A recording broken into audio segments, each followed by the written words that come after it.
ભુજ ખાવડા માર્ગ બન્યો રોજબરોજનો અકસ્માત ઝોન। આજે પણ ભુજ ખાવડા રોડ ઉપર રુદ્રાણી પાસે બે મીઠા ભરેલા ડમ્પર ધડાકાભેર અથડાતા એકનું મૃત્યુ અને એકને ગંભીર થતા દવાખાને ખસેડાયા।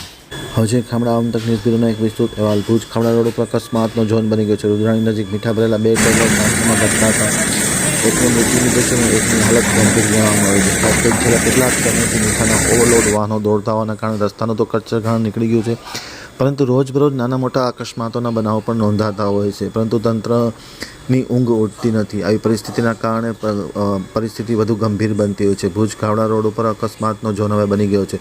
રુદ્રાણી પાસે આજે સવારે મીઠા ભરેલા બે ટ્રેલરો અચાનક સામસામે આવીને ધડાકાભેર અથડાતા એકનું મૃત્યુ થયું છે અને એક ગંભીર હાલત છે। તાત્કાલિક અસરથી તેમને 108 એમ્બ્યુલન્સની મદદથી સારવાર માટે દવાખાને ખસેડવામાં આવે છે અને પોલીસે ઘટના સ્થળે પહોંચી તપાસ હાથ ધરી છે।